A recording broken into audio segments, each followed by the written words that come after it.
ये तो आप लोग जानते ही हैं कि हम लोग सनातन है, आत्मा नित्य है। अतएव यह भी सत्य है कि हमने अनंत बार मानव देह पाया होगा।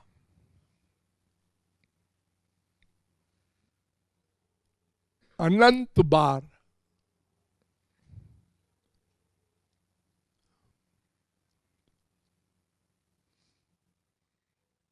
इसी भारत में आए होंगे।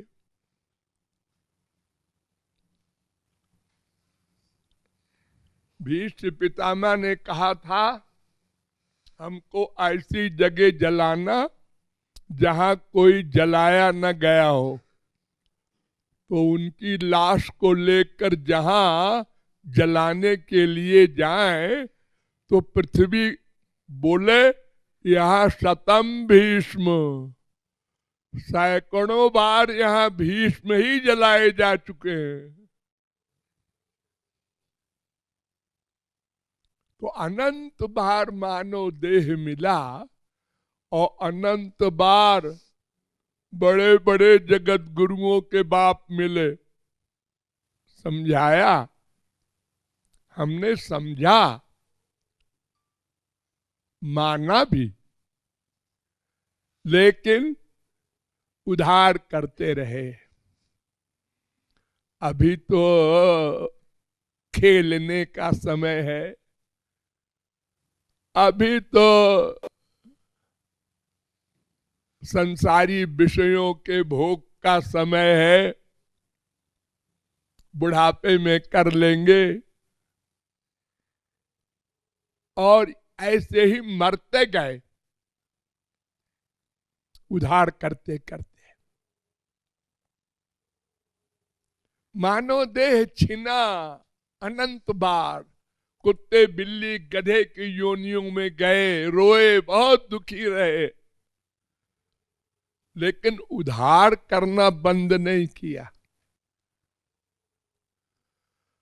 प्रहलाद ने कहा था कौमार आचरेत प्राज्ञो, अरे मनुष्य कुमार अवस्था में ही, बचपन में ही शुरू कर दो भगवत भक्ति। क्योंकि युगावस्था की नशा की अवस्था होती है,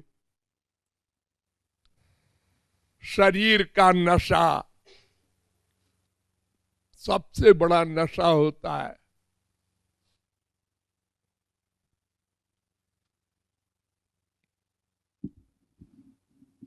एक स्त्री कुरूप थी, उसको एक देवता मिला, उसने कहा बेटा वर मांगो। तो उसने कहा तुमको जो इच्छा हो दे दो, वैसे हमको कोई जरूरत नहीं। जुआवस्था की लड़की थी, ऐंठ के चलने वाली।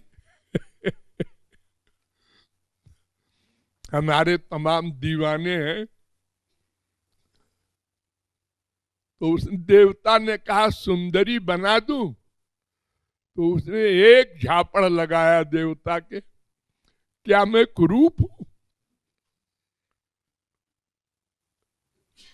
तो जुआवस्था की, वो नशे की अवस्था में मनुष्य भूल जाता है क्या है परमार्थ। और अगर बाल्यावस्था में करता रहता है तो उसका असर जुआवस्था में रहता है, और वो कुछ कुछ तो करता है। चलो 24 घंटे में 2 ही घंटे समय निकाला, 1 घंटे ही निकाला और भगवान की भक्ति में लगाया, तो नथिंग से समथिंग अच्छा है। फिर तो प्रहलाद कहते हैं कि पहले ये बताओ कि तुम कहते हो कि हम कर लेंगे, अभी तो बचपन है। को ही जानात कस्याद्य मृत्यु कालो भविष्यति, कौन जानता है युवावस्था आएगी कि भी कि नहीं। अरे हम रोज तो देख रहे हैं, सब चले जा रहे हैं बच्चे बच्चे।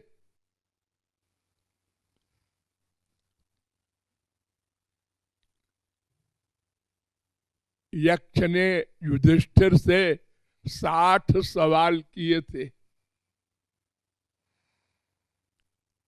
60। जंगल में थे पांचों पांडव, तो वहां प्यास लगी तो भीमसेन को भेजा युधिष्ठिर ने कि देखो कहीं पानी हो। तो एक सरोवर के पास गए पानी लेने, उसमें एक श्रापित यक्ष रहता था। उसने कहा, ए मोटा आदमी, खबरदार पानी छुआ तो मैं खींच लूंगा पानी में। 10,000 हाथी का बल भीमसेन में, जुआवस्था, वो भला क्या परवाह करते। ने कहा, कौन है, किधर से बोल रहा है, इधर सामने आ। इतने में उसने कहा, देख मेरे 60 सवाल का जवाब दे दे, नहीं तो ये सब तेरी अकड़ खत्म हो जाएगी। भीमसेन ने यही नहीं कहा कि हाँ बता क्या सवाल है। उन्होंने कहा, अरे बक बक करता है, जानता है मैं कौन हूं। इतने में उसने खींच लिया। यक्ष स्वर्गलोक का होता है, उसकी ताकत को मनुष्य क्या पाएगा। इसी प्रकार नकुल को भेजा, सहदेव को भेजा, अर्जुन को भेजा, सबको खींच लिया उसने। किसी ने प्रश्न का उत्तर नहीं दिया। तब युधिष्ठिर खुद गए, ये क्या कर रहे हैं सब भाई। जब ये पानी लेने के आए तो यक्ष ने इनसे भी कहा, देखिए साहब, आपके चारों भाई मेरे पास हैं, और अगर आपने प्रश्नों का उत्तर नहीं दिया तो आप भी अंदर होंगे। उन्होंने कहा, कौन हो भाई, 60 सवाल क्या 61 सवाल पूछ। तो पहला सवाल था कि आश्चर्यम, दुनिया में सबसे बड़ा ताज्जुब क्या है। आश्चर्य तो बहुत से होते हैं, लेकिन सबसे बड़ा आश्चर्य क्या है। तो उन्होंने उत्तर दिया, अहन्यहनि भूतानि गच्छन्ति ही जमालयम शेषा स्थिरत्वमिच्छन्ति किमाश्चर्यमतः परम। प्रत्येक व्यक्ति देख रहा है कि हमसे जूनियर जा रहा है, मर गया, पैदा होते ही मर गया। एक दिन का होके, एक साल का होके, एक आईएएस होकर के आ रहा था, खुशी में एक्सीडेंट हुआ, मर गया। सब देख रहे हैं, हाँ, लेकिन जो बचे हैं वो नहीं सोच रहे हैं कि क्या पता अगले क्षण में हमको भी जाना पड़े शरीर छोड़ के। अरे जब बड़े बड़े तपस्वी ज्ञानी योगी चले गए टाइम आने पर, तो साधारण आदमी क्या चैलेंज करे कि नहीं नहीं हम तो नहीं जाएंगे अभी।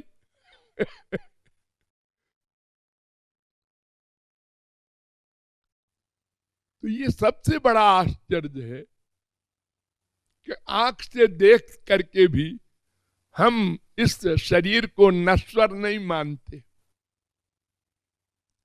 इसके अहंकार में डूबे रहते हैं और उधार करते जाते हैं। अब भजेंगे, अब भजेंगे, अब भजेंगे। और एक दिन चले गए। फिर क्या हुआ? कबहू ककरी करुणा नर देही, खूब घूमे कीट पतंग योनियों में, प्यास के मारे मर गए। कहीं पानी पी रहे थे, शेर आया खा गया। कहीं भूख से मर गए, जंगल में कुछ नहीं मिला। बहुत दुख भोगा। और कभी एक बार फिर मानव देह मिला और फिर चूक गए। हाँ हाँ, करेंगे करेंगे गुरुजी, जरा एक काम है, जरा ये हो जाए, जरा ये हो जाए, जरा ये हो जाए, 1,00,000 हो जाए, जरा 2,00,000 हो जाए, जरा 1 करोड़ हो जाए। अरे स्वर्ग का राजा इंद्र वो कामना के मारे परेशान है कि मैं ब्रह्मा बन जाऊं। ये ऐसी बीमारी है, कहीं अंत नहीं। अगर जीवित भी रहोगे तुम 100 बरस, समझ लो 1000 बरस तो ऐसे ही उधार करते रहोगे, क्योंकि तुम्हारे काम तो पूरे नहीं होंगे। अब बेटा बड़े बड़े हो गए, हाँ, अभी पोता है, एक वो बड़ा कमजोर है, एक पड़ पोता है। अटैचमेंट कर करके इसी प्रकार मरते रहोगे। अरे संसार में ड्यूटी करो, ठीक है, वेद ड्यूटी को नहीं रोकता, लेकिन मन से तो भक्ति करो, उसके लिए टाइम निकालो। पेट के लिए अगर तुम 12 घंटे लगाते हो तो आत्मा के लिए भी 12 घंटे लगाओ। अरे तो सोए कब? अच्छा 6 घंटे सो तो 3-3 घंटे दोनों में से निकाल लो, तब भी 9 घंटे बचे। 9 घंटे रोज? अरे कैसे हो सकता है? अच्छा बाबा 4 घंटे करो। नहीं, 1 घंटे करेंगे अच्छा चलो 1 घंटे तो करो, लेकिन वो भी नहीं।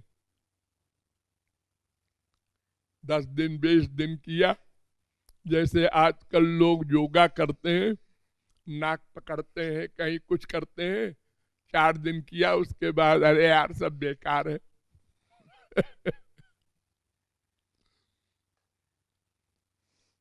तो उधार करना बंद करना होगा, अन्यथा ऐसे ही 84 लाख में अनंत काल तक दुख भोगते रहेंगे।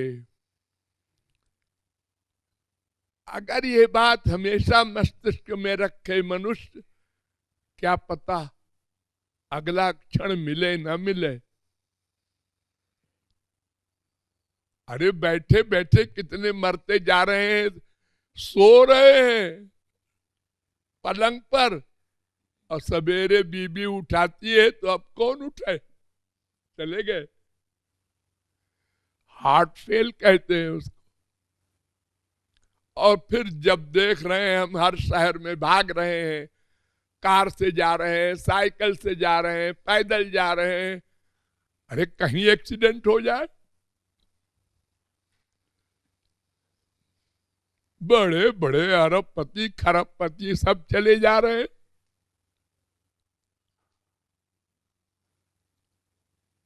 तो उधार बंद करना है और नियमित रूप से प्रतिज्ञा पूर्वक, जैसे रोटी दाल खाना कंपलसरी है, ऐसे ही आत्मा के लिए भी टाइम निकालना होगा जबरदस्ती।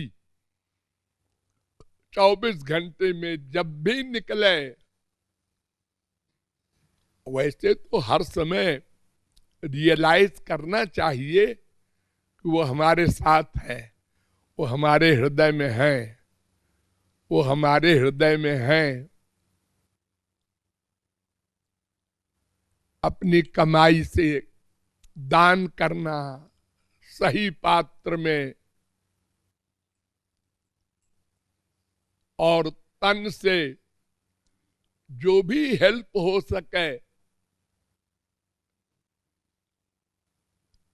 हरि गुरु की सेवा करना, और मन से तो कर ही सकते हो कुछ भी। अगर शरीर भी नहीं है, काम का धन भी नहीं है, तो मन से तो स्मरण कर सकते हो। चल रहे हैं, हमारे अंदर बैठे हैं, ये फील करना बस, ये भी भजन है।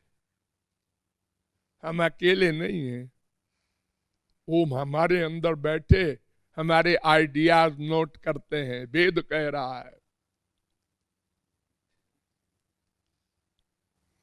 हर समय हम दो हैं, अकेले नहीं हैं। ये महसूस करने का अभ्यास करना होगा, तो बाद में ऐसी मस्ती में आप रहेंगे, किसी का डर नहीं, वो हमारे अंदर बैठे हैं। और इसी फीलिंग में अगर शरीर छूट गया तो उन्हीं के पास जाएंगे, क्योंकि अंतिम समय में हमारा जैसा चिंतन होता है वैसे ही गति होती है। इस समय हमको वर्तमान काल में डिसाइड करना है कि इस तन मन धन का उपयोग जितना भी भगवान के निमित्त हो जाए वही जीवन है। और बाकी तो कुत्ते बिल्ली गधे सभी जीवित हैं और कुछ न कुछ खाते पीते सोते रहते हैं। हमारा भी जीवन बीत रहा है ऐसे ही। जो आनंद गाय को हरी घास में मिलता है वही आनंद हमको रसगुल्ले में मिलता है, खीर पूड़ी में मिलता है। आनंद में फर्क नहीं है। एक शेर का बच्चा, एक हाथी का बच्चा, उसके लिए डॉक्टर नहीं होते पैदा करने में। जंगल में पैदा हो रहे हैं, वो अपने जबान से चाट के उनको साफ कर रही है। सब जीवित हैं।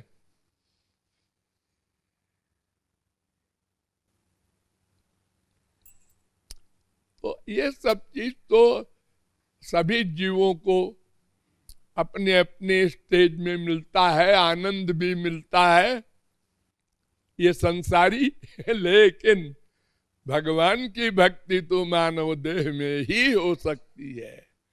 देवताओं को भी अधिकार नहीं है भक्ति करने का, वो भी भोग योनि है।